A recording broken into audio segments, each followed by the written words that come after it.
Guys, here we go. Chainsaw Bastard. Chainsaw Bastard. Anyways, or Pieces 1982, whatever you want to think here.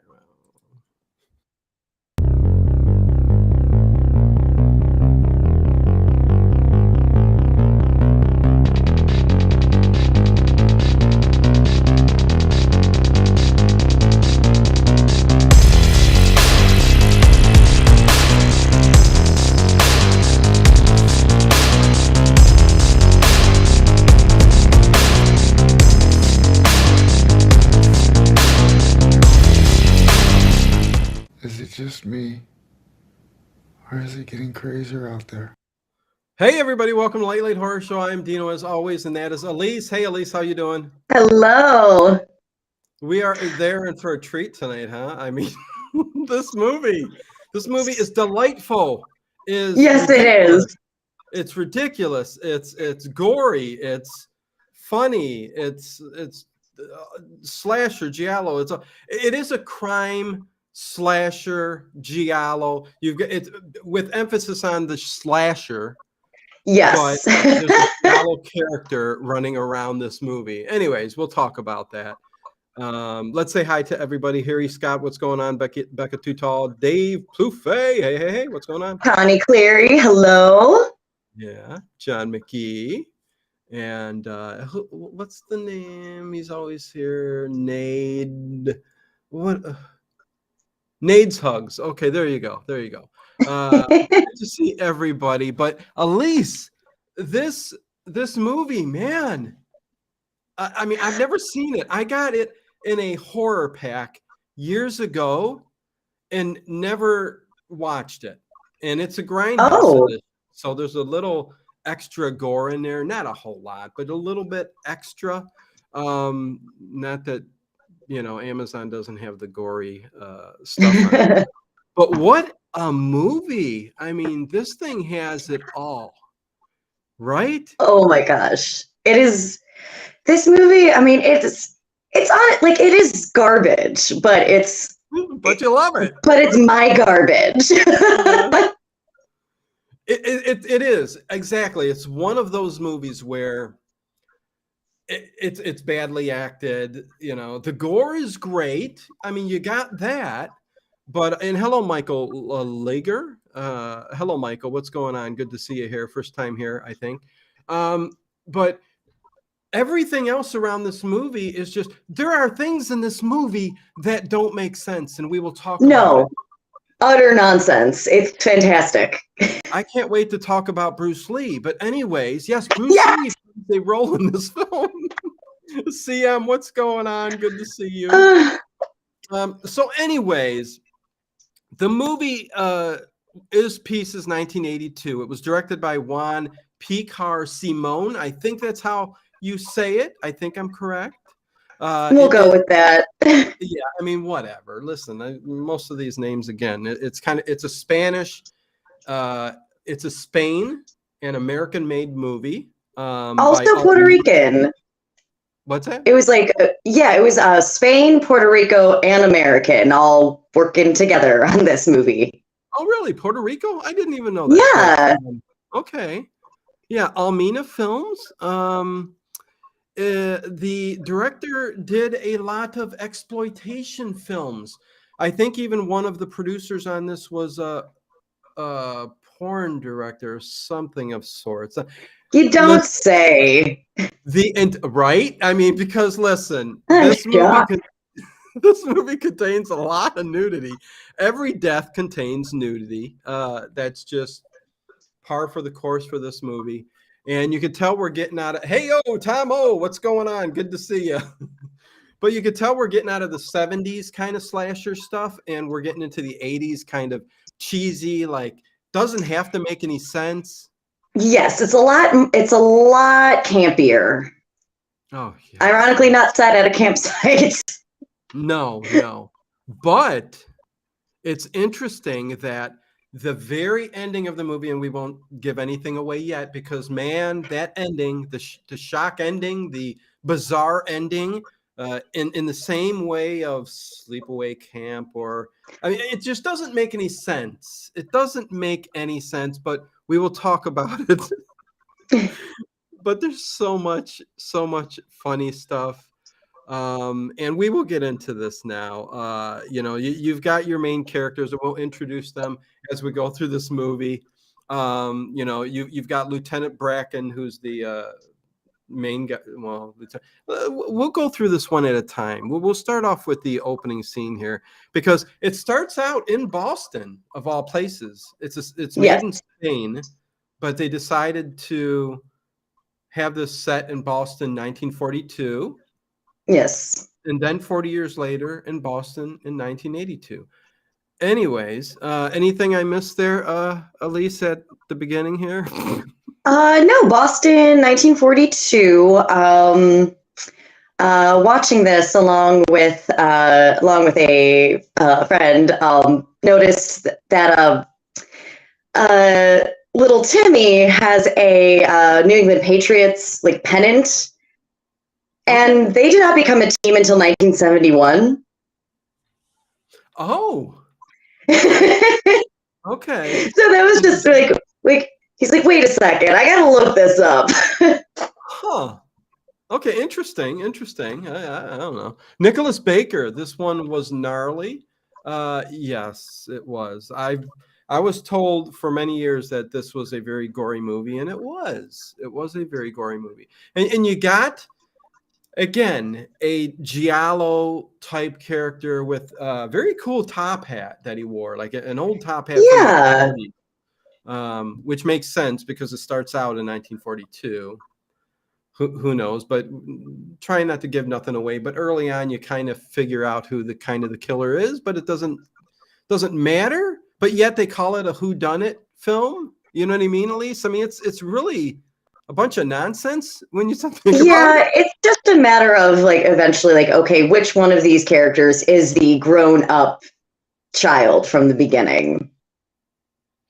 Like, exactly. That's kind of where they go throughout the movie. And listen, no matter what we say, nonsensical, ridiculous, funny, this was a fun watch. And this is, I could see why it's a kind of a cult classic amongst certain genres of the horror community. So I do get it. Definitely good to see everybody in the chat today. Anyways, Aleece, let's start this sucker off. There are characters, and I gotta talk about them when we get to them, because the professor alone reminds me of John Waters, his little mustache. And, you know what? I didn't think about that, but yes. And I called him John Waters through the whole movie. Yeah. Oh, and that makes sense given like the reveal about his character at the end, but we'll get there. Yeah. Okay, so how do we start this movie off, Aleece? Well, this little boy, little Timmy, is putting together a jigsaw puzzle of a naked lady, and his mom, who I called Margaret White's sister, is very upset about it. Yes, very upset. She's one of those parents that are very, very strict. Well, listen, I mean, the kids, he's got a father evidently that's like a whorehound. In the Air Force, in something, yeah. She's like, you're just like your father with those things. And yeah, she's like just railing on this little kid. Yeah. But I mean, listen, I mean, I guess I get it, but you can tell where she's like overbearing. But the kid's got nudie magazines. She starts packing them all up. He's got nudie magazines hidden. And the kid's probably like 8 years old, somewhere around there. Yeah, like 8, 10, somewhere around there. Yeah. And his dad's giving him nude puzzles, nudie magazines. I think he's a little too young to be giving him that kind of stuff, but whatever, that's me. Anyways. Does Aleece know we are over 100K subscribers? Yes, Aleece, we made it. Yes, I do. We are over 100K. Thanks to all of you. Thank you. And we are quickly rising again. So we are at 100,168. So there you go. Anyways, continuing. Slumber Party Massacre, another great one. Yes.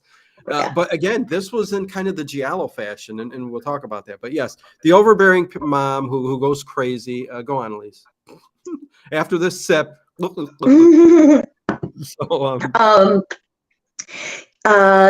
I was definitely getting major Margaret White vibes from the mom. I mean, I understand why she was upset, but I was like, oh, like she's upset about the dirty pillows, and I think she even says something like about she's gonna burn it, and I just think of the scene in Carrie with the dress, and she's like, we can burn it together.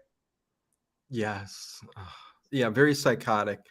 This movie was such a mess. It was marvelous. And what did Michael? This movie was as fun to watch as Silent Night, Deadly Night. That's another thing. There's a lot of different horror movies over the years that kind of reminded me of those films throughout this. You know, like even the whole Silent Night, Deadly Night. What's the other Christmas horror movie where he saw his mother? Black Christmas? No, not Black Christmas. It was Christmas Evil. Christmas Evil. Oh, yeah. That's, you know, it kind of reminded me of that too, where this young kid and his mother, the relationship. There's a lot going on here that reminds you of a lot of other kind of horror movies, which they took from. So it is what it is. But yeah, let's talk about the death then, Elise, at the beginning of this movie, because there's a lot of deaths, man. Yes. Yeah. So little Timmy takes an axe to Mama's face. Yeah, her face. But the first axe hit was more of a bonk than a slash. Like it just kind of bonks her in the head. I just thought that was really funny. I wish that there'd been like a sound effect there. Oh. Well, I hear that there is a commentary with a laugh track for this movie. I believe it's the Grindhouse edition. Really? So, that's insane. I love it. The fact that you have a laugh track and it tells you everything you need to know about the movie. But the thing with laugh tracks is, you know, especially in not so great sitcoms, the laugh track is there to be like, hey, audience, this was funny. This movie doesn't need a laugh track. You are going to laugh. It doesn't need to tell you that this moment was ridiculous. Like, it's fine on its own. It's funnier than most sitcoms are. Oh, yeah, 100%. It's very funny. But that whole kill scene at the very beginning, I mean, blood everywhere. I mean, this kid goes out to get a garbage bag because his mother said to, and they're going to pack everything up that her sleazy husband, not husband, whatever, his sleazy father is bringing him. And while she's cleaning this all up, there is a scene where she breaks the mirror too. Yes, it does a slow motion as she breaks the mirror, which ties into the moment after the title sequence. Yeah, where there's the second kill, which doesn't make any sense, and we'll talk about it. But yeah, she breaks the mirror, and why, I don't know. There's a lot of things that won't make sense here. But the kid goes out, and he comes back with the axe, and like Elise said, it's a very donk, on the head. But then there's a real wild, just right to the head, and blood is everywhere, and you get a very gory scene where just the room is just covered with blood, and so is the kid.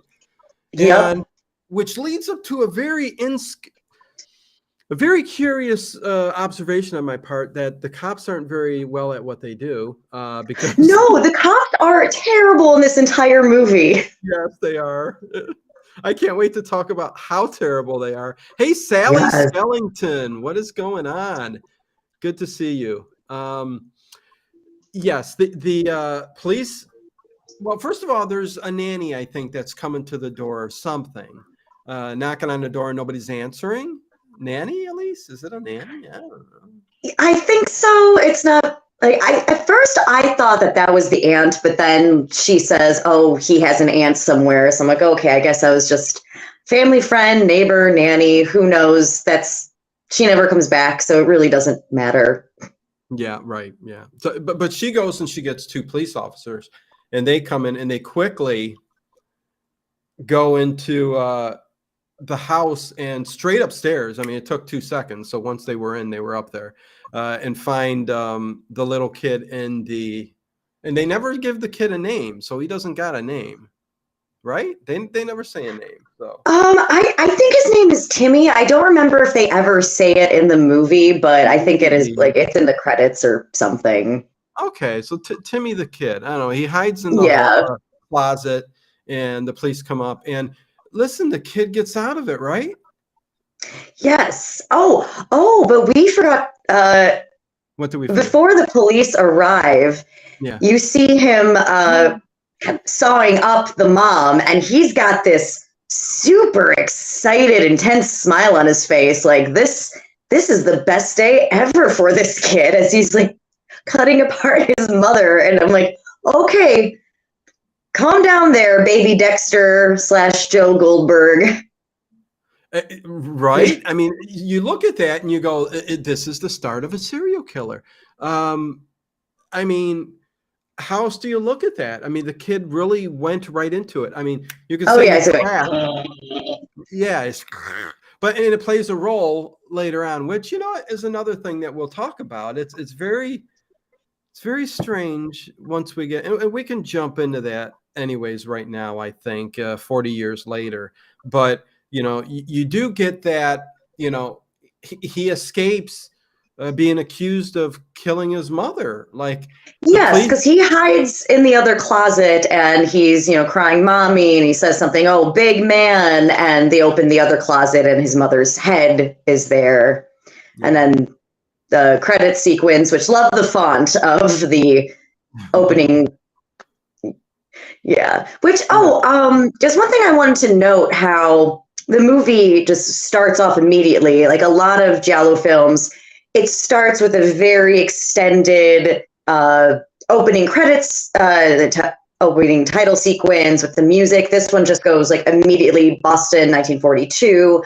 And then it's, you know, it goes into it for, you know, that opening scene before going into the opening titles, which I just thought that was interesting and kind of refreshing after the last few movies we've watched. No, just a little change in format. Yeah, no. And that is true. Although they do end this one in similar fashion of a lot of Giallos, where it just stops and you're like, whoa, what is this? You know, and it ends. That's it. And this, in a shocking ending, you get that kind of stop, you know, and it just credits start to roll, which is kind of cool. But, you know, it doesn't make any sense. But anyways, it doesn't need to. Somebody said something here. Did I miss something? Oh boy. Sorry guys, if I'm not keeping up with the chat. I'm trying to. No prologue. No, not at all. Not this time. But my point was that these the police officers and they don't get fingerprints. I guess nothing. There's no other fingerprints here except the kids. I don't know. You know, should we start looking into the kid killing his mother? Yeah, you'd think. But also, you know, it is the 1940s, so I mean that I can give it kind of a pass, because I can't imagine that forensic technology was huge, and you know, and this also, you know. This would be, you know, right around the time the U.S. entered World War II, so it's like there's a lot of things going on. But listen, they used fingerprinting in Sherlock Holmes. That we're talking Victorian era. True. So, it's one of the first kind of detective scenarios to catch the killer. Anyways, Night Fright Talk Show says hello, Aleece. Hello. Hello, Night Fright Talk Show. So 40 years later, and again, that kind of goes throughout the whole movie. The cops are just ridiculous in every kind of forensic or Keystone cops. They're just terrible at their jobs. Yeah. And did I mention how bad the acting was? Anyways, and it's so good. I mean, it's so bad, but it's amazing. It's the one thing that I love, and I try to push upon the people on my channel uh, how the bad movies of the 80s, the good cheesy 80s movies, the bad acting, they're just fabulous. They're just something, it's an entity of itself. I mean, they're Yes. just so fun and so good because they're so bad. You know what I mean?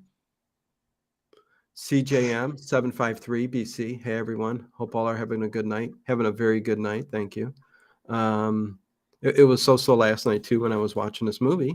But anyways, we are introduced to who ends up becoming this Giallo character, who we quickly kind of figure out who it is. It's evidently the kid 40 years later, grown up, but Yes, and we get the classic, the Giallo black gloves, and he's finds that old uh, the jigsaw puzzle, and also his mother's bloody clothing and his mother's bloody shoes. Who needs acting when there is nudity? Yes, thank you, Dave. yeah, Dave Buffet, yepers. I don't know. Ian Sharp, what's going on? The deputized kid was the best cop. Yeah, we'll talk about him in a second. Oh, Kendall. Kendall, yeah, the nerd who took off his glasses and became Superman. Yes, super stud, more like it. Yes. Anyways, so yeah, he's all clad up in his Giallo outfit and get up and all that. And listen, Lisa, if you've got notes and I go over and pass something, jump right in, because I'm just like Yeah. 100 miles a minute here. Just when he's unboxing like the mother's old stuff, there's the mother's shoes that still has, everything still has the blood in it, but on the shoes it's just this bright red. It's obviously paint. Blood does not dry that way, and it would not look like that on these shoes 40 years later. I just thought that was funny, and I'm like, that is paint, sir. Yeah, no, I mean, listen, they weren't going for perfection, so to speak. Tom's, what's this about? Michael, have you seen the H.G. Lewis documentary, Something Weird video put out a few years ago? You guys must be talking movies, but I saw Something Weird video, and they put out a lot of the exploitation films and grindhouse type movies and stuff like that.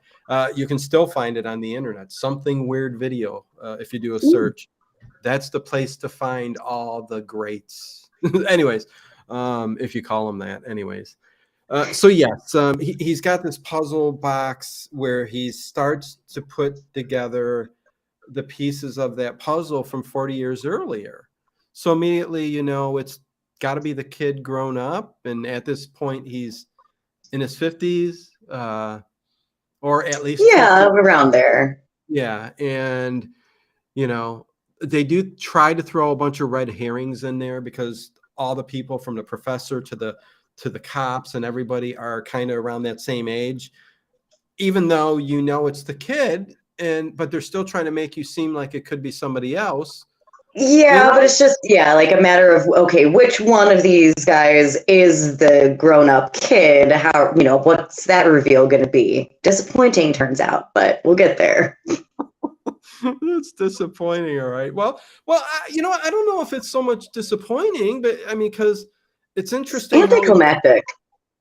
Yeah. Well, yeah. I mean, listen, the ending of the movie, though, Aleece, I mean, there was something to it when the killer is revealed and how he was trying to do it. And, listen, we've got kills. We've got kills in the pool, the elevator, the waterbed. Even roofies were given at the end of the movie to cut off heels, feet, because because what is he trying to do with this puzzle? What's the correlation between the puzzle, Aleece, and the dead women that keep piling up here? Oh, well, he's putting together essentially a human jigsaw puzzle, taking parts from different women to construct a Franken woman, dead naked lady puzzle. I think trying to put together his mother, right? I mean, Maybe there's like, that is it a Freudian thing, like the connection between the actual naked lady jigsaw puzzle and then his mother. It doesn't really go into it too much, maybe for Right. that. No, exactly. I kind of put that two and two together and thought that's what it was, but it could be a combination. Who knows? They don't go into it too deep, except that they show you the shoes of his mother with the Yeah. blood on there because he saved. Evidently, the police let him have all that. I guess after 40 years, whatever. I don't know how. Yeah, they don't need evidence. They don't keep it in evidence or anything like that. They It's just just another example of the excellent police work throughout this entire film. yes. Can I have my mommy's stuff, son? It's covered in blood. The puzzle was part of the the investigation, but here you can have it back. Anyways, he's the Buffalo Bill of the psycho puzzle world. Okay. Did someone say naked ladies? Yes, Tom. All Even throughout. bare naked ladies, if you will. No, exactly. Oh, jeez. Okay, so it starts right off with after 40 years, all of that we just said, he's going through the puzzle piece and stuff, and then we're introduced to another character whose name is Willard. Okay, he's kind of we're at Boston College. Yeah. And Oh, go ahead. What? there is, before we get to groundskeeper Willie, Okay. because his name's Willard, so he is groundskeeper Willie. But Groundskeeper Willie. Zoinks.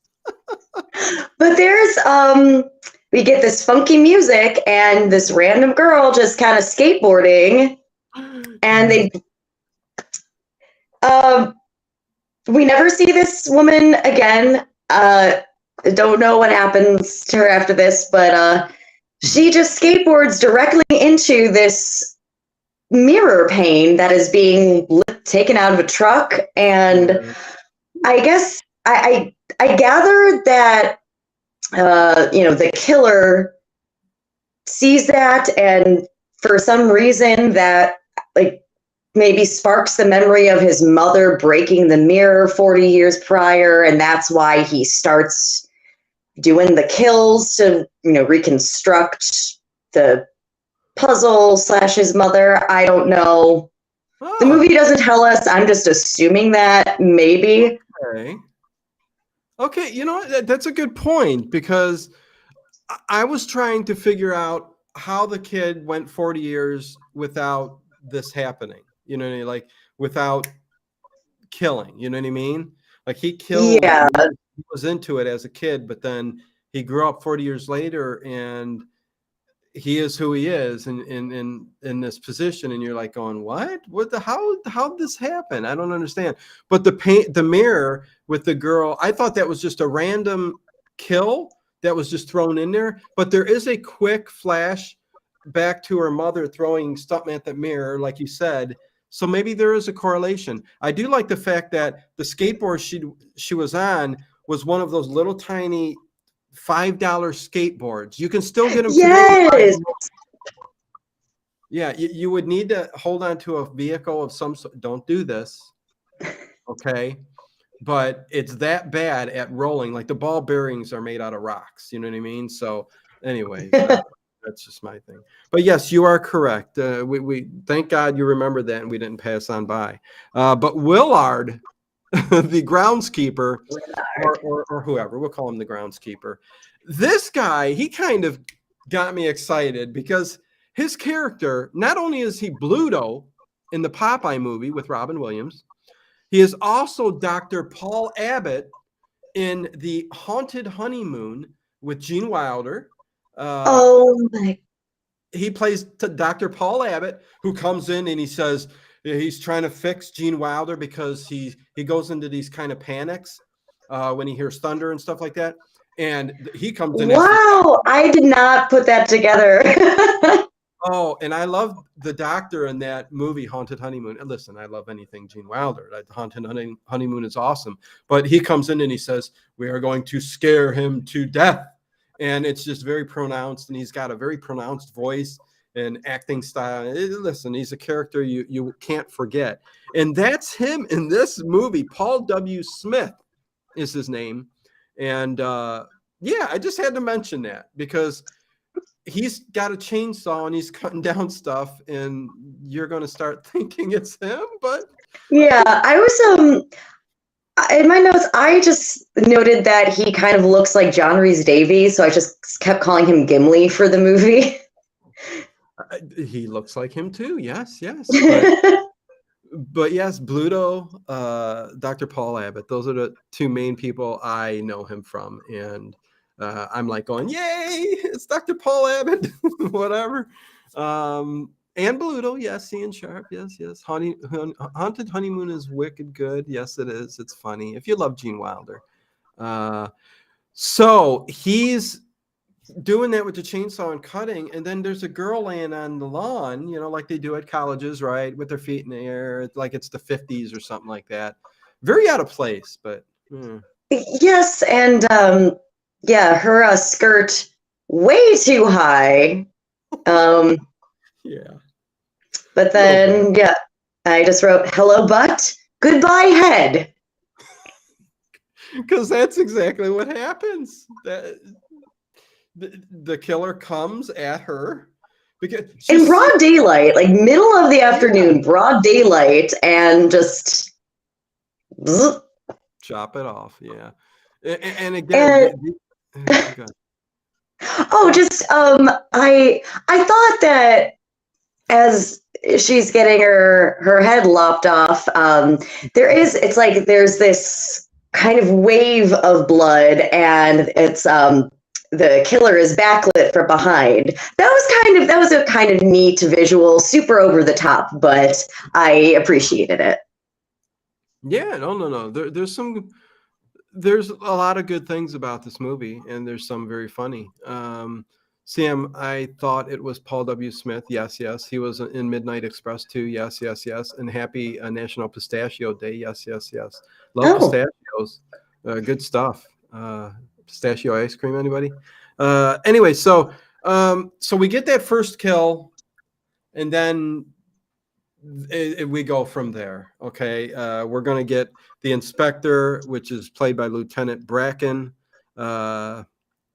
Not what did I say? We're gonna get the played by. We're gonna get Lieutenant Bracken, played by Christopher George, and needless to say, he's married to the other undercover Linda Day. Linda Day, who plays Mary Riggs, an ex-tennis champion who has turned police officer or cop. Yeah. Gonna go undercover at the college, which the college is known for their tennis, so nobody's gonna recognize this tennis champion. Right, and yeah, this college is known for its tennis. That's great for the college. We'll get there. Oh my gosh, it's so ridiculous. And then there's a scene. And then there's Sergeant Randy Holder, who's played by Frank. It doesn't matter. But he's got white hair, and he reminds you of Leslie Nielsen in a couple scenes. Yes, that's what we kept talking about. We just kept calling him Leslie Nielsen the whole movie. It's so funny. Right? And they're all bad actors. And yeah, that's who we get. I mean, those basically are the three undercovers. Or no, Lieutenant Bracken is an undercover. Sergeant is there. Mary Riggs is the undercover. And then they pull in because they don't got enough people on the police force, I guess. Who do they pull in? They end up pulling in Kendall. Like, okay, random college students, sure, you're going to help us out with this investigation. Why not? Yeah, it's top-notch police work. Yeah. It's something that, and it's odd that, for me, these types of things are what make some very fun horror movies. I mean, just the fact that let's just not pull in police. Let's get this kid who, is a woman, a ladies' man or whatever. And I would have never thought of it like that. But young Steve Guttenberg, just like Steve Guttenberg's kid. I mean, yeah, I don't know. It's funny.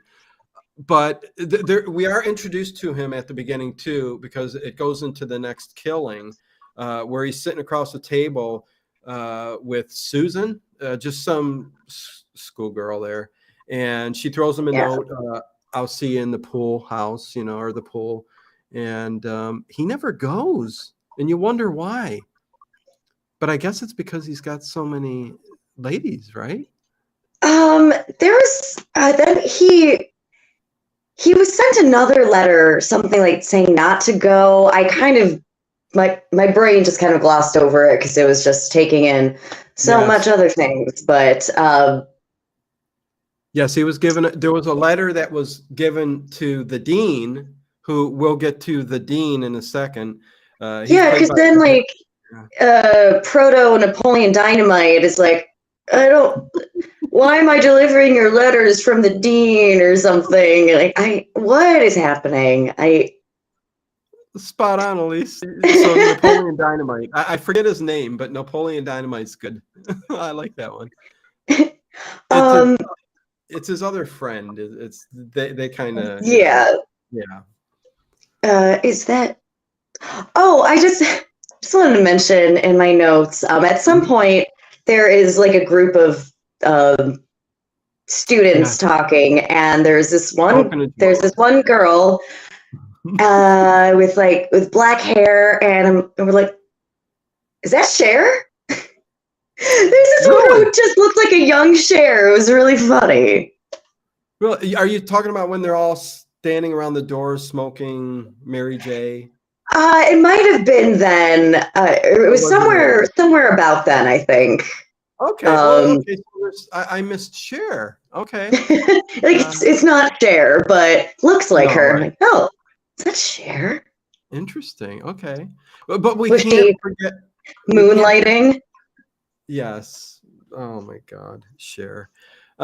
Anyways, the reason he didn't go to the pool is because somebody, the killer, sent a note to the dean addressed to Kendall. Thus, that doesn't happen in college. Like, nobody sends the dean a letter to be delivered to some random ass student. Like, none of this is representative of university life. Like, the murders are more likely than anything else that happens in this movie. Oh yeah, listen, the and people are talking here too. CM, the music, Aleece, was very far out. Didn't really go with the movie whatsoever. No. If you even noticed it, I don't know. The tennis music. Oh, we'll get to the tennis music, Ian Sharp. Oh, geez, yeah.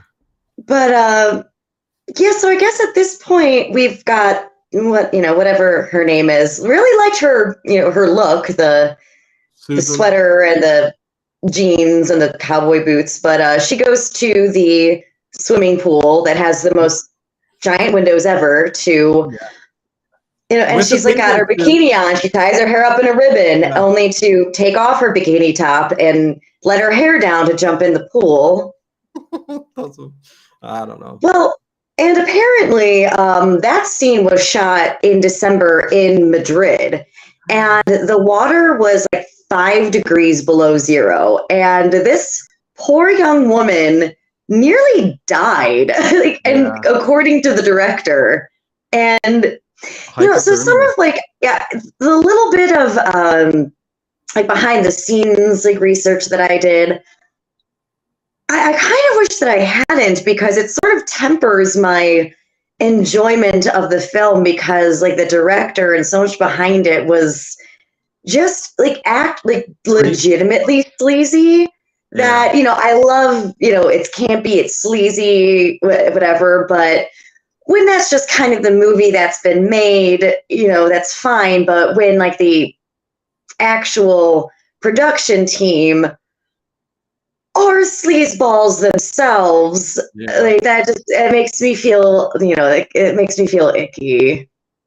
Yeah, no, I understand exactly what you're saying.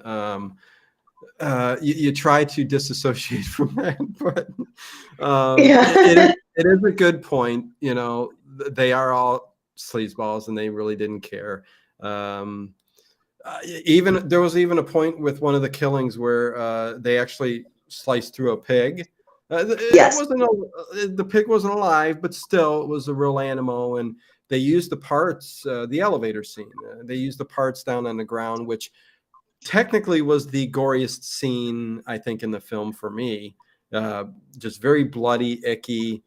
You know, no, that was the stall, bathroom stall, not the elevator, or was it the Oh elevator? yeah, the elevator was arms. Yes. Okay. The So bathroom, yeah, it was the stall where you see the body afterwards, just like half the torso. yeah. That was actual pigs. Oh, anyways, yeah, very disgusting, sleazy and cheesy. The crazy '80s. Yeah. Well, it all started in the late '70s, though, with those sleaze balls. But anyways, where are we now? I think we're at the point where the The killer. pool sequence, yeah. Yeah. So he fishes her out with a net, which I thought was hilarious. And she couldn't get away. She couldn't like go like this, push down and swim away. Yeah, just swim down, maybe. Yeah, Like, she got stuck. yeah, And and yeah, he drags her out, and she's laying there, most in the porniest pose ever, because of course.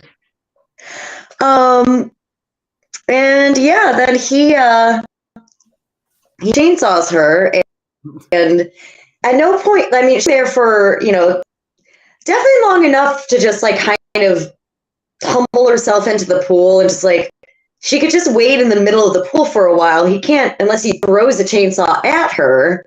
yeah. But no, she just kind of backs up against the wall or whatever and dies. Yeah, yeah. And it's kind of a stupid weapon for this kind of a movie. A chainsaw of all things, a big You giant pick yellow the chainsaw. loudest weapon. Loudest. It's just you can see it everywhere. Once people know it's a chainsaw, it's still laying around the college. I just don't understand. It's again the shoddy police work, and it is why they go after Willard, because they think he's doing the killing because he's the one with the chainsaw. But Yeah. us as viewers can tell that Willard is a very hefty man, and there's no way that's the killer that we see walking around, because you get a full on not in the shadows, you see the killer walking around in his outfit. Everything's black from like head to bottom. He's like almost like the Shadow, walking around. Yeah.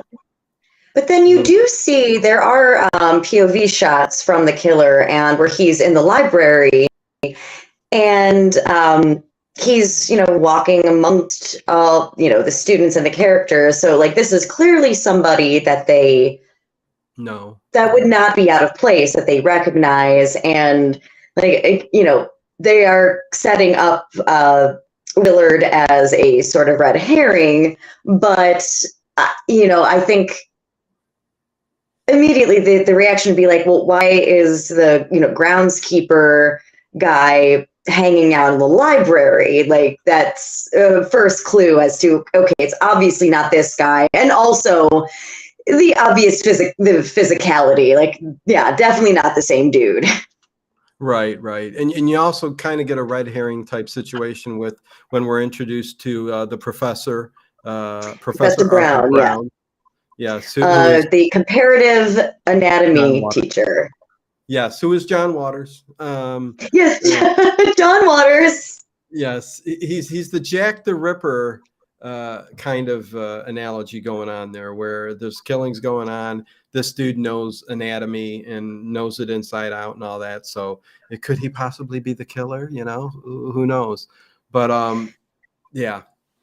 But then What's a good? What? So the body, they discover the remnants of the body of the girl from that at the swimming pool, and she is missing like a chunk of her torso. But they bring in the anatomy professor to be like in your professional opinion, was this done with a chainsaw? And he's like, any layman could see that was done with a chainsaw. Like, what? Why do police need the teacher to be like, "Yep, chainsaw for sure"? Yeah, no, listen, a lot of dumb things that were fun. It's so dumb. I love it so much, though. I know. And even when they did come in there to get the body, they had the gurney, and you're like, Yeah, "What's with the gurney? She's in pieces. All you need to do is throw it all right. in the bag." And then like Professor Brown's like talking stuff, and they're like, "Hey, you might have messed up a crime scene." Like, well, maybe you guys should have not brought him in the first place, and also just like police tape, don't touch things. Like you're. Yeah, no, I know. Listen, there were lots of clunks and dunks and all kinds of kookiness. Ian Sharp says it too. Listen, we all know. I think you're about the third or fourth person to say it, that Kendall was the smart one. Ian Sharp. Yes, Kendall was the smart one. They decided when they made this movie that the college student, they're going to make him the playboy, the smart one, the kid. But you know what? Let's wait to the end. Anyways, there's also a quirky little kind of comedy bit going on throughout the movie. I don't know if you noticed with Lieutenant Bracken and Sergeant Randy Holder, where Lieutenant Bracken's got this like cigar. The unlit cigar. He's got this oral fixation, and like, will someone please just light this man's cigar for God's sake? This is stressing me out. And throughout the whole movie, he couldn't get it lit. Yeah. Like nobody had a light or like, no, there's no smoking in here, and he's just kind of chewing on the cigar the entire movie. Yeah, no, it was funny. It was kind of an ongoing bit.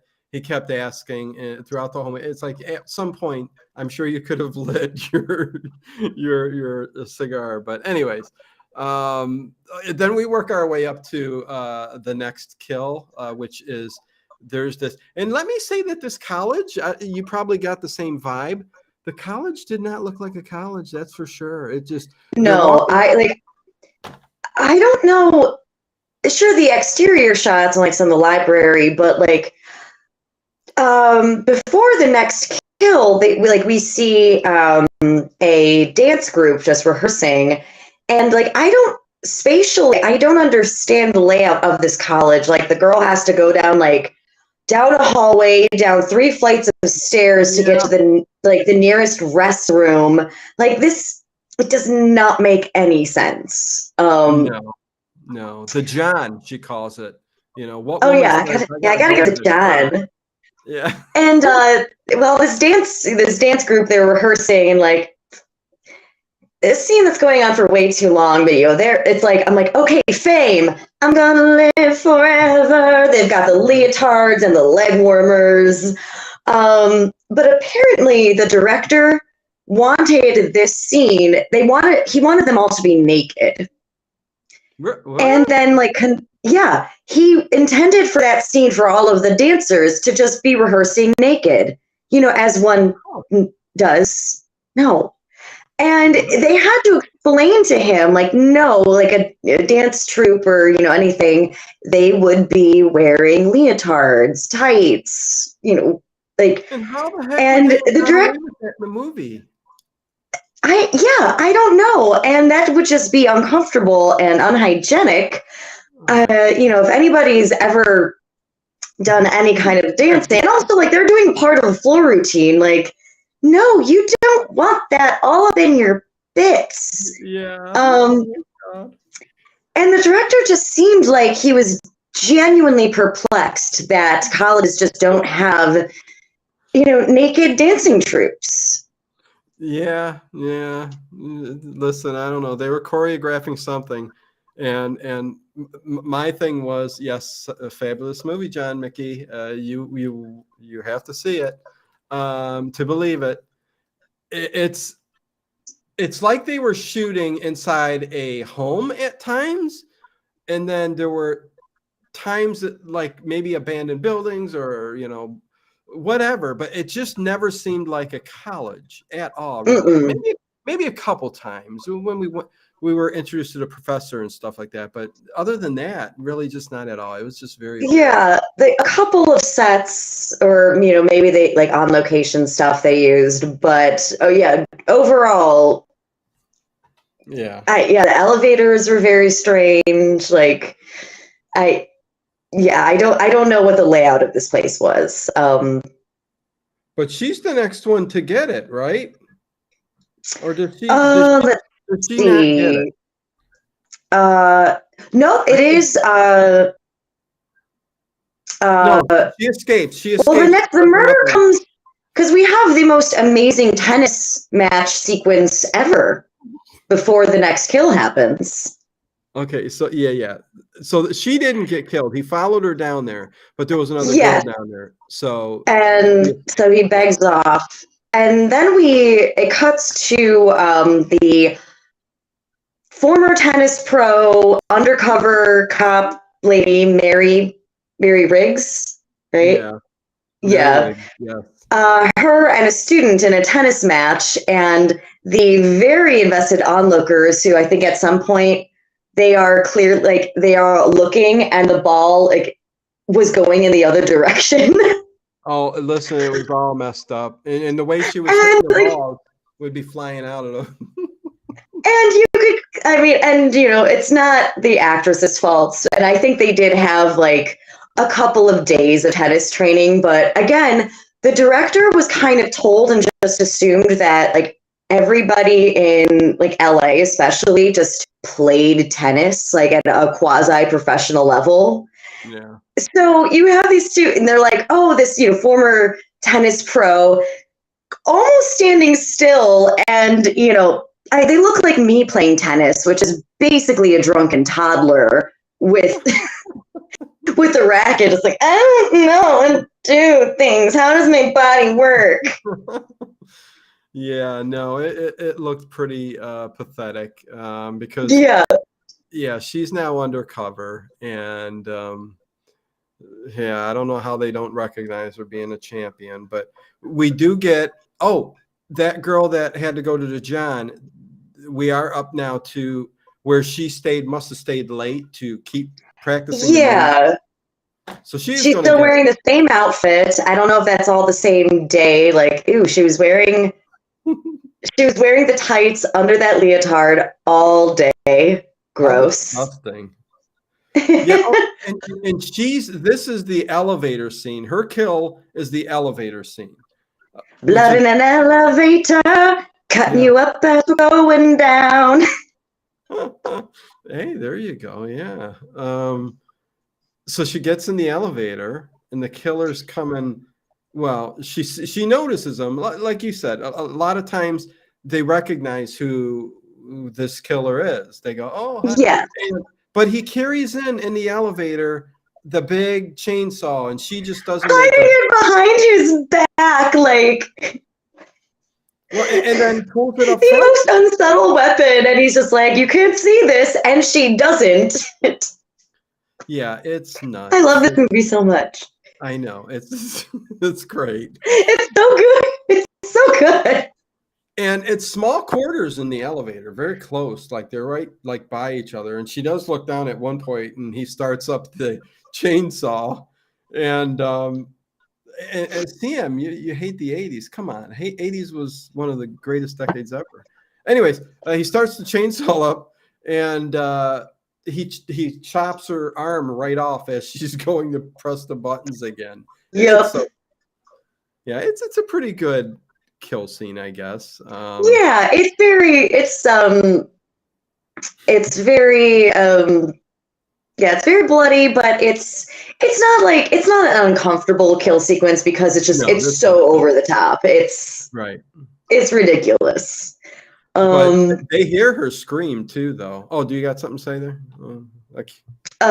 No, Connie Cleary's singing the leads. Are you behind? Oh, also. Go ahead.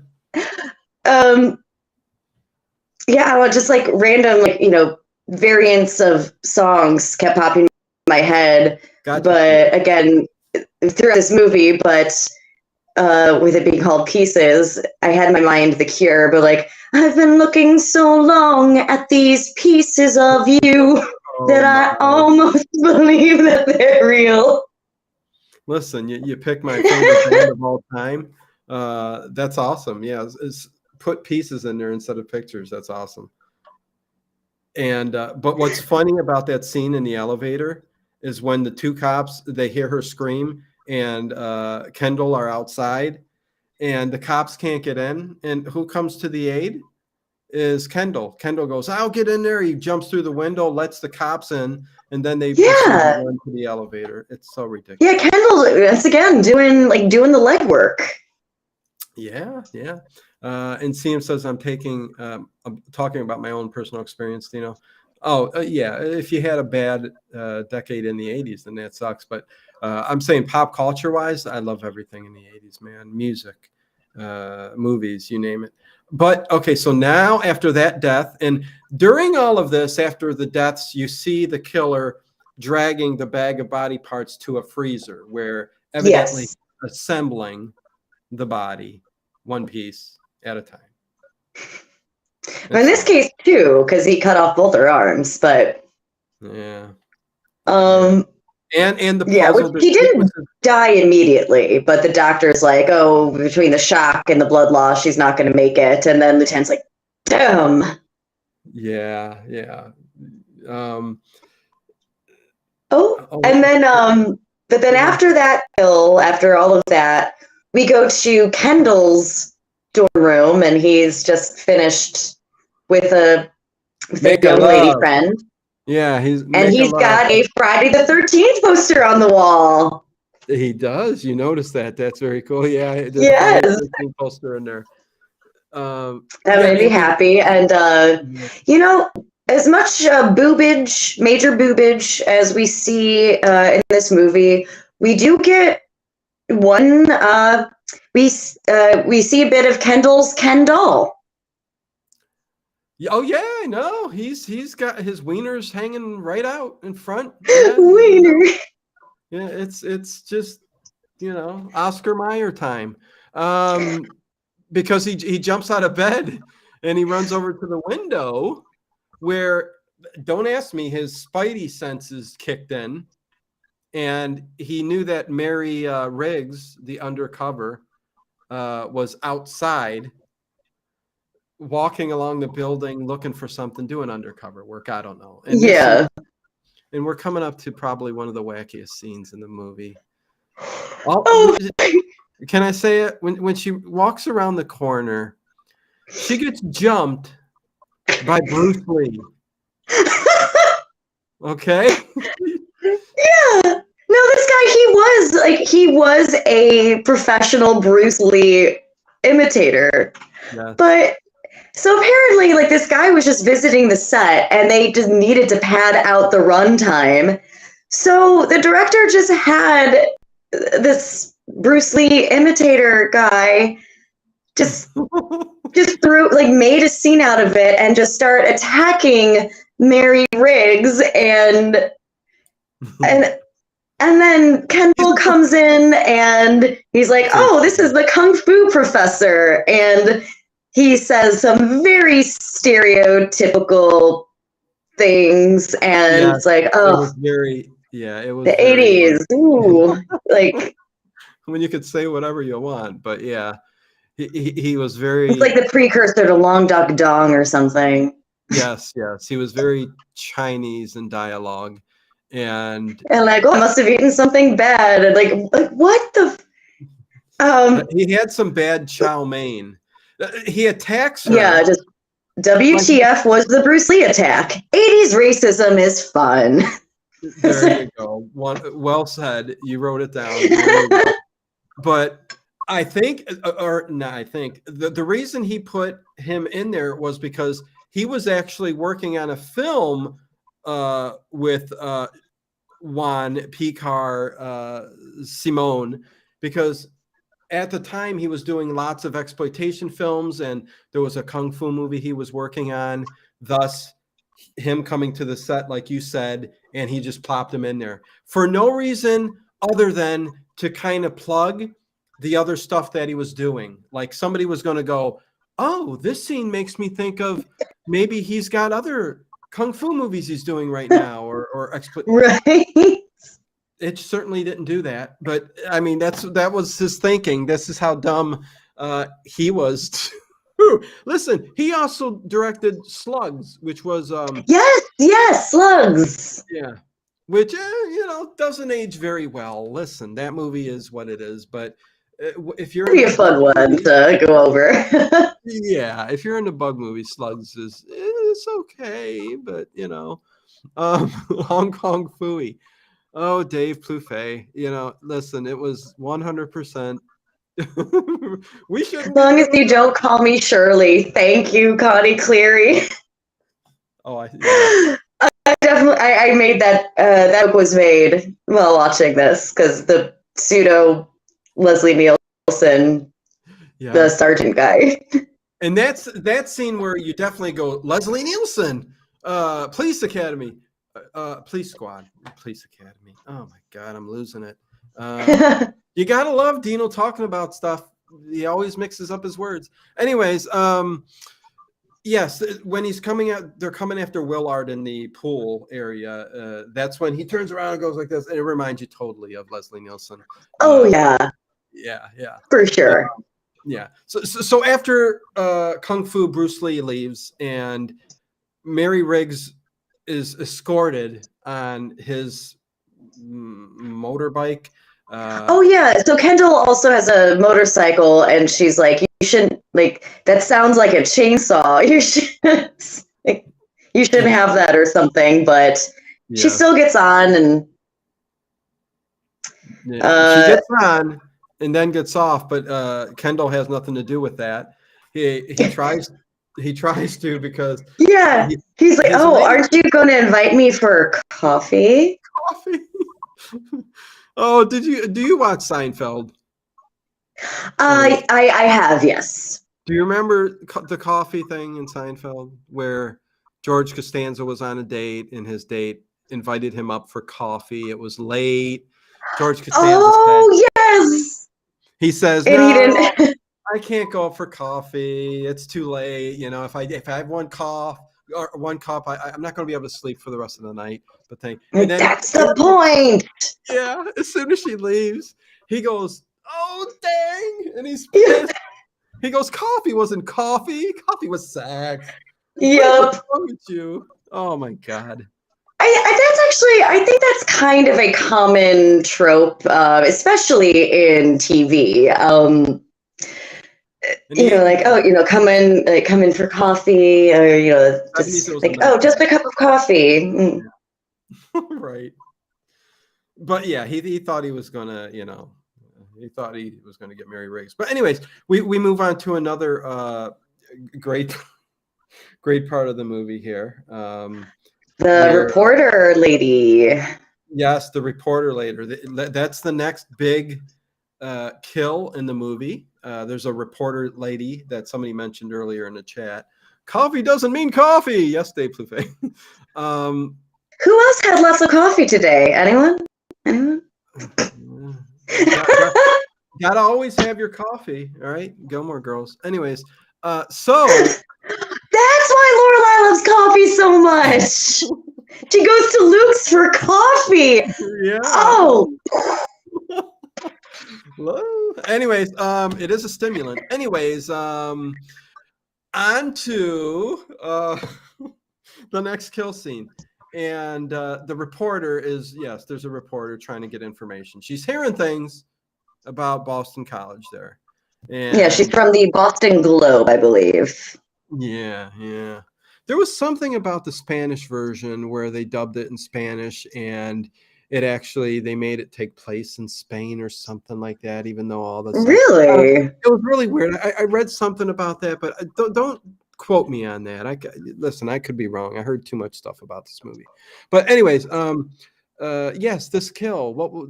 You can start it out because this was interesting. Oh, well, we didn't bring up Chekhov's waterbed, but earlier, towards the beginning of the film, Yes, the waterbed reference. Yes. Yes, there's a group of students, and one girl is talking about how much she loves smoking weed and doing it, making it on a waterbed. I'm like, bring back the term "making it" for sex, please. Like, but Making it. yeah, That's 80s. Making yeah. it. But they don't say making it. But anyways. But they say that, and I don't know why, like there is like why a waterbed was purchased by the college for like this rec room area, but that was mentioned earlier, so it was established. It wasn't so random. So good on the movie for that, I suppose. But I guess. yeah, but Chekhov's waterbed comes into play. And it's just in this, Yeah. like, it looks like a garage or a barren room. I don't know. What's going on there? Who the hell knows? I don't know what this college is. It was the director setting up the scene, and evidently the set designer was off. Maybe he didn't have one. I don't know, because nobody was there to set decorate what was going on. There was just a waterbed in the middle, and nothing was around. And like the tiniest waterbed you've ever seen, too. Oh yeah, it's like a single. I didn't know that waterbeds came in like a single. I didn't either. I thought it was always double, but yeah, waterbeds always felt weird for me. I don't know. I remember laying in a waterbed once, and it was weird. But anyways, my great grandmother had a waterbed. Yeah, and it was odd. And I'm like going, you could sleep in that? What, are you kidding me? But anyways, I don't know. So yeah, there's she kind of walks in this room, and she's being followed by the killer, and the killer attacks her, and yeah, at this point I had noted, and this is at night, and I'm like, oh, okay, so killer picked the loudest weapon possible, but then he switches it out for a knife. I'm like, okay. Oh, Dave Plouffe, have a good night. See ya, Dave. Bye, Dave Plouffe. He's our resident professor. Anyways. Yes. But he does switch out for a knife, so I'm like, okay, good on you, I guess. But this kill, I thought this was probably like, it wasn't I think this was the most maybe uncomfortable kill, because it was a knife rather than the chainsaw, so it didn't have as much of that like outlandish, almost cartoonish bloodiness to it. Right. But I think and the fact, that it's in the water, it's also semi in slow motion. But I think there's something you wanted to talk about regarding the knife, Dino. Well, yes, if you watch very carefully, and not even so carefully, because they do slow it down, and slowing it down brings out kind of the what he's he's stabbing her as she's in this waterbed over and over, and there's a point where he comes straight down with the knife, and it bends like on a 90-degree angle, and the knife is a yeah, it's a total fake knife. They didn't cut it out. They left it in, and it just, boom, it hit her. It went totally, so funny. And it's funny that they left it in, and it adds to what the movie is, Yeah. Although I did like, because the one knife hit, you see the knife tip come out of her mouth. And I actually thought that was it was pretty effective. I did appreciate that. Yeah, they did go above and beyond on the kill on this one. This is what they did. The knife, the last right through, goes through the back of the neck, out through the throat, and you see it, and you see that. Yeah, it's very effective in what it does. And as to what you said, yeah, I think this is the most maybe uncomfortable. I think the goriest kill is the one upcoming in the shower. But this one is uncomfortable for many reasons. I think it also is uncomfortable because she's in a waterbed. It's a female. She's getting wet, nude. The killer's on top of her. It's just an uncomfortable feeling on top of what's going on, you know. So I get Yeah, it. like every kill in this movie is, the women are typically naked or mostly naked, and Yeah. she is actually, I mean, she is Hello? clothed, but there's something about it that is a bit more, that feels more visceral and almost, I think that's the difference too between like the weapon itself, using a knife versus a chainsaw. Mhm. Knife is it's close contact. It feels a lot more personal. Like yeah, Yeah. it's just, it has that different dynamic to the kill itself.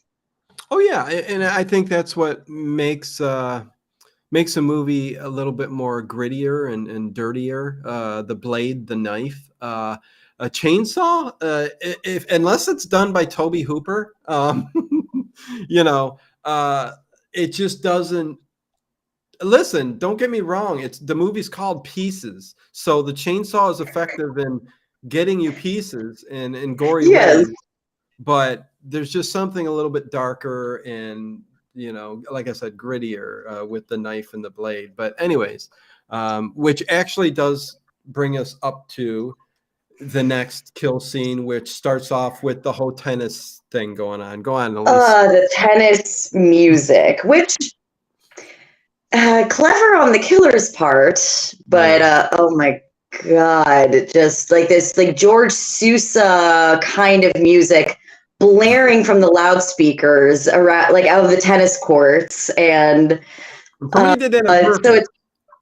it's, yeah, because he's going back to using the chainsaw, so the loud, obnoxious, same like 6 bars of music just keeps playing over and over, but it covers up the sound of the chainsaw, Yeah. apparently. I mean, well enough, I guess. But so we have the student that was, in that super amazing tennis match with Mary Riggs earlier.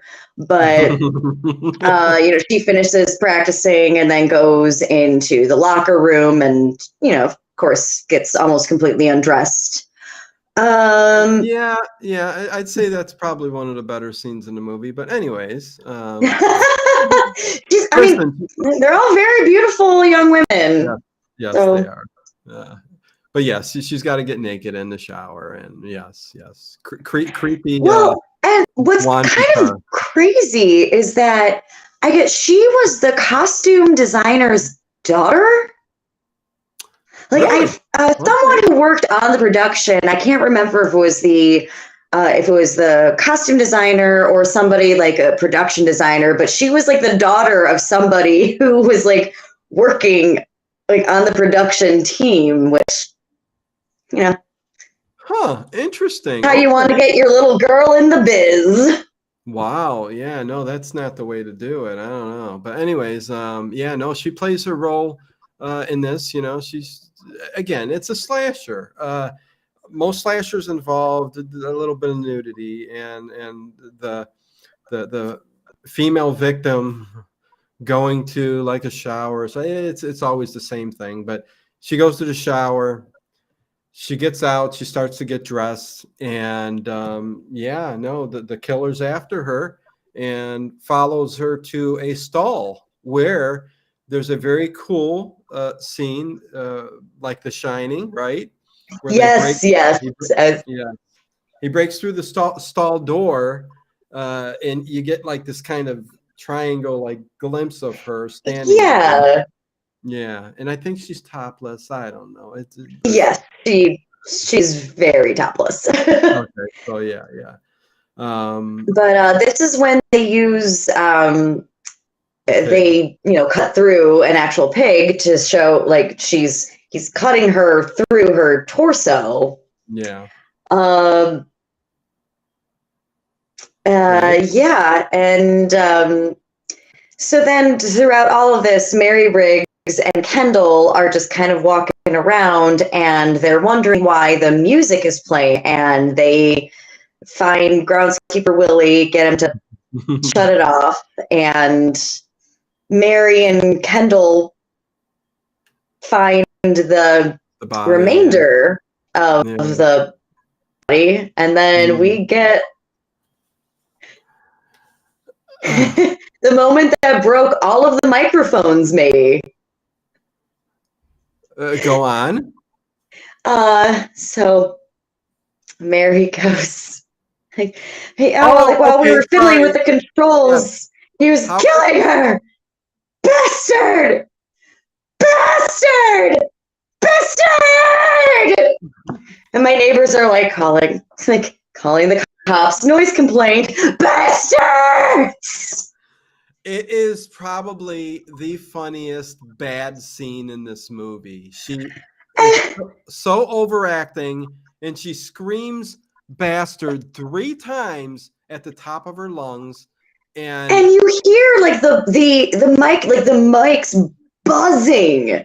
Yeah, it's annoying. And Kendall's right next to her with this look like, okay, I'm supposed to be in the scene. What do I do while she's screaming for like 30 seconds here? It was the funniest scene of the movie. It's amazing. Like, yeah, I just want to I could just watch the, Bruce Lee and Bastard, just these two back to back, like. Those were, the highlights of the comical side of this movie, if you can call it that. Just very, very out there. I mean, I just, it was, you have to see it to believe it, which is another reason why I recommend this movie. You got to see it to believe it. Yes. Like my note, I don't know if you can see it, but just bastard. Yeah, I can't see it. Bastard. Well, maybe someone did. But yeah, I just wrote bastard in all caps. I write bastard in all caps a lot of times, but anyways. So yes, we are past that scene now, and again, there's lots of things we could touch on. We're going to get to the end here. We're almost at 9:30. Yeah, take some uppers. Take some uppers is what the lieutenant suggests. Because the sergeant and Kendall are going to stay up all night doing research to figure out who this is. Yeah, looking through files. And Kendall and the sergeant are in like a records room, and there's a very prominent picture of Ronald Reagan, because of course, it's the 80s. Do a lot of coke and vote for Ronald Reagan. It's from Hobgoblins, MST3K. And Kendall is. Anyways, sorry. Kendall is eating Wendy's. Yeah. Wendy's, a proud sponsor of Pieces. Yeah, listen, I don't know if they were or not, but there were. Probably not. I can't imagine they would be, but I thought that was hilarious, though. Yeah, because you just see you don't usually see specific restaurants, wrappers, and cups and stuff, and you might see a Pepsi or a Coke, but Wendy's sitting right there, the takeout. But yeah, it was kind of funny. So yeah, they're pulling an all-nighter, and while they're doing this, Mary Riggs is going to the dean's house, where she's going to question him. So there's 2 little scenes going on at the same time here at the end of the movie, right, Aleece? Yes. Oh, but one thing that we need to point out is that we do kind of see the killer semi-assembling puzzle. His own human jigsaw puzzle, but we see that Mommy's shoes do not fit on tennis player girls' feet. Yes. And I did want to mention really quickly, I thought that was the structure of it was a little odd because, there's the dancer and then he cuts off her arms, and then the tennis player, he cuts off her torso and her legs. Shouldn't have been like he would go after the dancer's legs and the tennis player's arms, just like wouldn't that have, not that I'm asking for this movie to make sense, but like that seemed like it would have been the obvious thing to do. Yeah.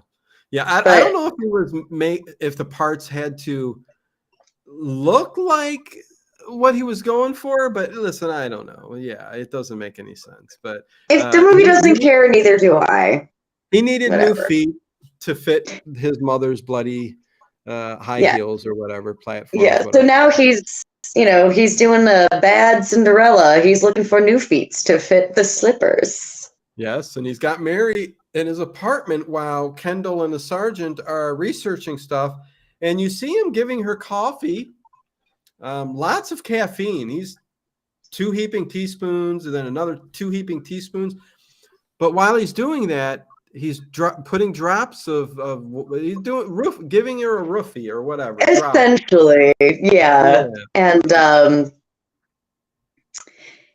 then through this, like, I guess, we as the audience, we discover that we find out that he is the killer because he's drugging Mary. And then when Sargent and Kendall are in the record room, he gets a call and he just goes, "Oh, was the dean. His mother was his mother was massacred when he was a child and had messed him up in his brain." Like, and that is all that you get. It is just such a wet fart of a reveal. I know. But I mean, it's one, I didn't think it was the dean. I thought it was the professor throughout the movie. They do set up the professor as like, this is going to be the guy, John Waters, Professor John Waters. But it ends up being the dean, and the dean is at his apartment, and he's putting drops in her coffee, and he's going to make her paralyzed in essence to cut off her feet while she's still alive is what he's going to do. Yep, while she can still fully hear and feel everything. Which was and weird. It was so funny to me with the sergeant and Kendall, and he's like, "Oh, okay, well, you stay there and I'll go ahead." "No, wait, what am I thinking? We'll use the car radio. Let's both go." Yeah, Get your act together, Keystone Cops. My God, you suck at your jobs. Yeah, they don't. Yeah, they're nuts. They don't make any sense. But when they finally get to the dean's house, and they're just kind of lollygagging up the stairs. They're not in a big rush or anything. Not like a woman's, not like he's a serial killer. This woman's life is at risk. They're just kind of half jogging up the stairs, and and they burst into the apartment, and Mary is drugged, and they're trying to figure out what's wrong with her. And then what happens is Kendall gets in a fight with the dean, the killer. The dean, who being the master of camouflage, is just hiding behind a curtain, and the cops are like, "Nothing to see in here. Let's search the rest of the house." Yes. Oh, Aleece, this movie is so nuts. I tell you, in a good way. But yes, hiding behind a curtain, they don't see him. I mean, I don't even think they really checked. I think they went like, no, they're like, "Okay, Kendall, help her walk off the drugs she was giving like 3 minutes ago." Yeah. And so then the dean, grown-up Timmy, the killer, he attacks Kendall, and because Mary is still drugged, she falls to the floor, and she just hits the floor hard. And yes, thank you, Navashugs. She's staring at the curtain like, "Look where my eyes are going" the whole time, and they never pick up on it. Right. Yes. Especially Kendall's trying to. Yeah. I mean, she's like right there, showing him. But yeah, no, he comes out from behind the curtains, and he jumps Kendall, and Kendall, of course, he can do no wrong. He's fighting him. The dean's trying to put a knife through him, and he can't do it. He's got the blade this time. He's trying to hack him. He's got Kendall on the ground, and then they do charge in again, and they shoot the dean right smack in the forehead, and he falls back, and he's dead. Oh, did we lose Aleece? Aleece, are you there? Uh-oh. Yes, they splashed Yeah, a thing of you're paint. there. No, you're Okay. good. You're good. Breaking up, but you're good. So yeah, that's kind of what you think is the end. Oh boy, this is the first time this happened. Yeah, you're breaking up. You're okay. Now you're breaking up, but hopefully we can get through the end. We're only a couple minutes away from the reveal. Elise, say something. Hello, Okay, there you go. bastard. Yeah, bastard, bastard, bastard, Bastard. bastard. So yeah, you think that's the end. They shoot the dean through the forehead, and you think that's it. But then we get this really weird twist ending where what happens next? Well, There's this. well, first of all, which Okay, this rightly should have been, I think this could have just been the end. So we right. finally see the reveal of uh,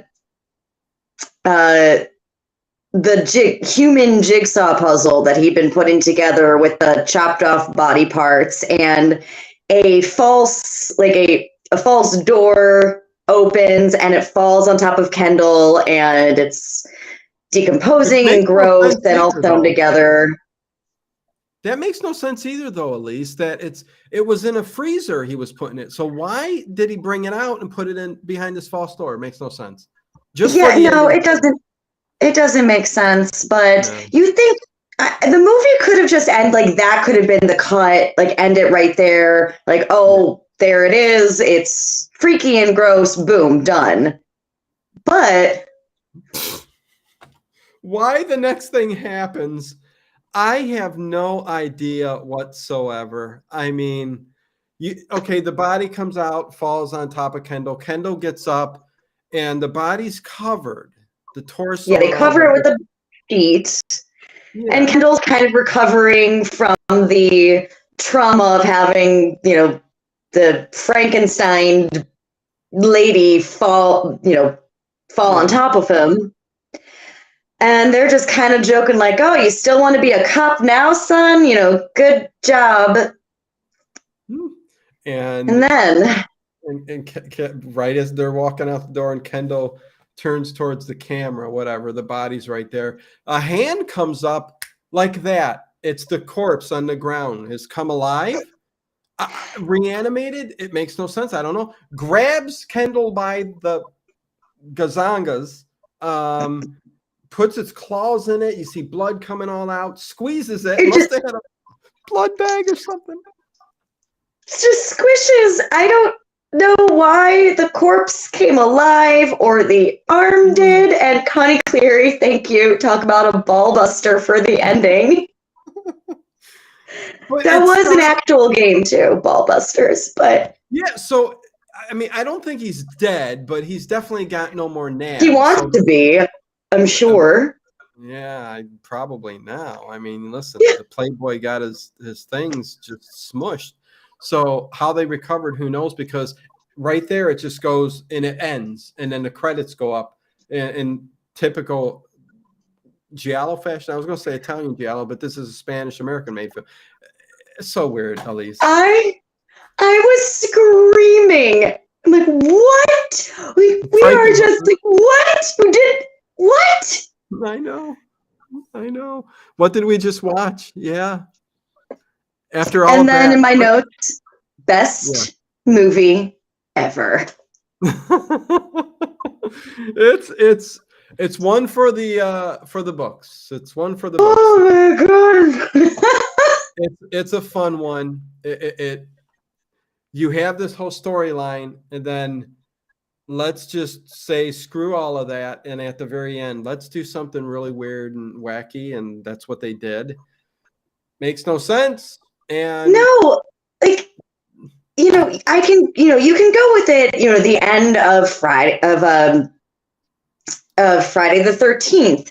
And then even with the ending of the first movie, you don't fully know if like if she was dreaming it or not, but then like, okay, that kind of makes sense. Or, we can go along with that. But like, but not this. Why?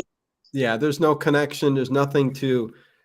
There's nothing. There's nothing. I could see if he dabbled in reanimating corpses or something like that, or If there had been something, but nope, yeah, it just is what it is. And I freaking love it because it's hilarious and nonsensical and just, CM says, "Well, that's stupid," but it was all that cocaine. Listen, it could have it was the been. 80s, so probably. Yeah, it could have been. I don't know. It was wacky. But listen, you know, for what it was, pieces. You can't give this a 10 out of 10. I mean, come on, you got to be nuts. No, But it's an 11 out of 10, Dino. holy, you're giving it 11 out of 10. No, I mean, as No, I far hear as you. like film quality, I don't. My enjoyment of it was 11 out of 10. Right. Like, Yes, yes. I don't think there's any but way. I don't think there's any way to really give this a score out of 10. Even though I will, I'll say it's a 7 out of 10. For like Elise said, enjoyment wise, it's an 11 out of 10. You get so much enjoyment out of watching this thing. But like this would be a great movie. Like, if you got, if you have some friends over, whether you're like playing in the background or for like a so bad yeah, it's good movie night, put yeah. this on, like you're having some drinks with your friends. Like, this is a great movie for that, and one that will make you scream, like, what the hell is happening? And that is, I love movies like that, and I love Oh yeah. having that experience. So Oh yeah. yeah. No, it's fantastic. It's an enjoyment to behold. Oh my God, it was something else. So I'm glad I finally visited this movie. Um, it was fun. It was fun. So with that Yeah. said, yes, before you leave, hit a thumbs up, check out the description below, all that good stuff. You guys all know what to do. Yeah, and we'll see. I'll see you later. I'm trying to think of what I got scheduled here. I got Sherlock Holmes. I got Sherlock Holmes, Basil Rathbone, Nigel Bruce all night tonight. So hopefully you guys Ooh. will enjoy that. And what do I got? I got a paranormal show tomorrow night. So look forward to that. And you'll see Elise later on in the week again. So there you go. Any last words, Elise? I know you got a last word.